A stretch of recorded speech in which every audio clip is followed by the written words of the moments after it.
In an age where much of our lives are driven by desire for material, we struggle to find something worthwhile to live for. In those cases, we turn to society and try to comply with what it thinks. We often subconsciously start striving towards goals that have virtually no meaning or essence for ourselves other than worldly gain and recognition, things that fill you with meaningless and short lived contentment. We look up to those who seem to possess more than us, or they seem to have more than us on the outside. And whether or not it's about expensive clothing, cars, or technology, this pursuit of superficial happiness is a huge part of modern culture. We often ignore the nagging feeling that says, is it worth the effort to gain all you can in this world and comply with what my society wants? Is it any better than holding water in cupped hands? We often ignore the thought that makes you question, what's my intention? What's my purpose? Who am I impacting besides myself?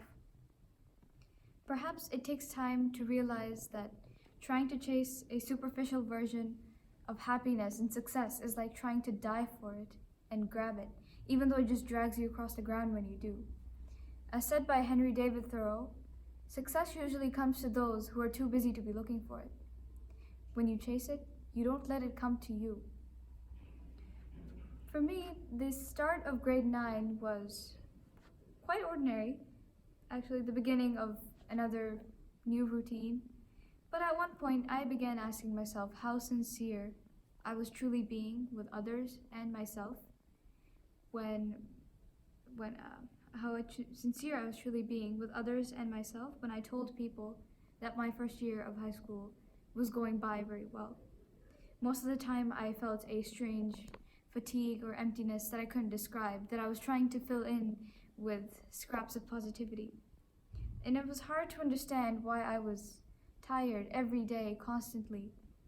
And I assumed it was mainly the workload, among other things.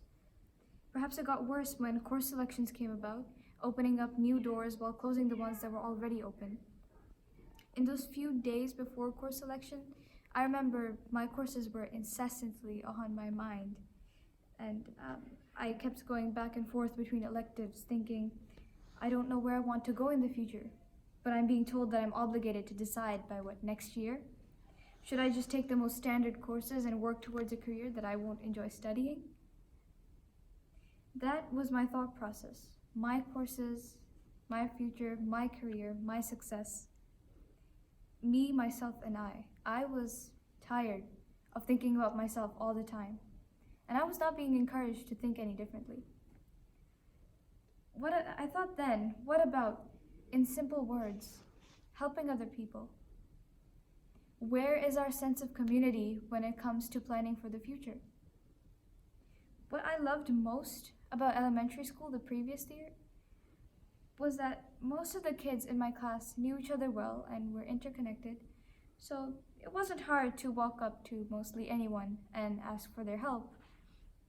And I loved the fact that I often had about 5 to 10 classmates in line asking me to edit their English work.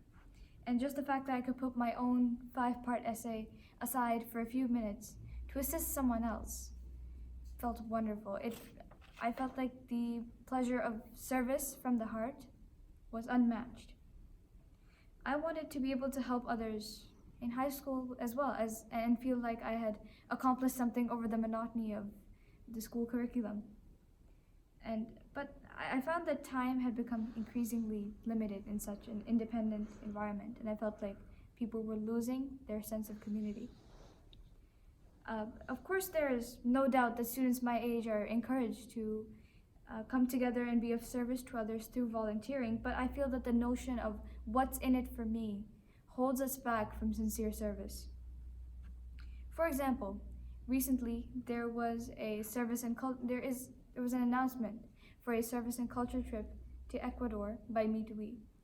And the service aspect of it includes either helping build a school or a dormitory for children who cannot afford education or live too far away from the nearest school.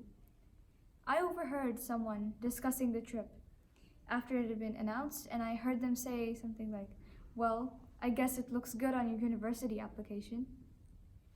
And I couldn't comprehend, though, in that moment, how they overlooked the opportunity to sincerely create a positive change in a developing country and immediately think about how good it would look on a piece of paper. I realized that most of my peers were merely contemplating what big university to get into, because college just seems to be out of the question, or they were anxious about choosing the right courses for the right job, because we were being pressured from all sides as if we were being required to know what we want to do.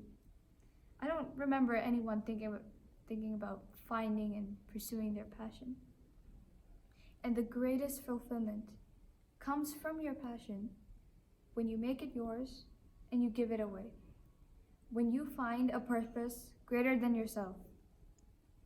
It's easy to fall into self-indulgence when you're in a race for material, and when you turn up your nose at the idea of servant leadership and even simplicity or asceticism.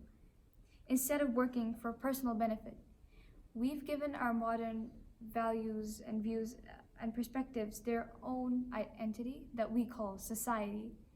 And unfortunately, most of us live our lives around the way society thinks. Unfortunately, society doesn't seem to think too highly of dedicating yourself to something that doesn't primarily involve personal benefit. Society seems to think that a good job is just one that pays more, so that you can get a nice house and a nice car when you grow up, because if you don't, you haven't succeeded. Your success is not what society thinks. It's what it means to you. Success and happiness come to you when you become a person of value and a person who thinks about their purpose in life. A person who doesn't live to just gain the material in this world, but who is at peace with whatever they have, whether it is scarce or abundant, and find the most value and contentment in giving it away. The only thing people fear about giving something away is that they think they won't have anything left for themselves. I completely disagree. Does it matter how much recognition and wealth one gains in their lifetime if they haven't given any of it away to someone who needs it more, just out of fear that they won't have anything left? In fact, there is no one in the world wealthier than the ones who are kind, selfless, pure at heart, and content with what they have. It is unmatched spiritual wealth. They're the ones whose biggest successes are being of service to someone who needs it. It's the person who doesn't want to count money in their last moments on earth. It's the person who sees the worth of 2 coins given sincerely compared to a bag of gold given carelessly. It's the neighbor who is the first to show up at your doorstep with a pot of soup when you get sick. I would say, especially to the people that are my age and are not sure where to go in the future, but are thinking of following society and other standards if they don't want to. I want you to, for a minute, just eradicate any selfish thoughts or fears or about society and feel and think about your purpose. What do you feel most content doing? Why do you want to pursue it? Who will you impact? How can you turn your passion into a purpose that is greater than yourself and that can impact people positively in your community or elsewhere? Instead of just limiting yourself to a title and wages, try rephrasing words like "I want to become a doctor" to "I want to heal people." Thank you.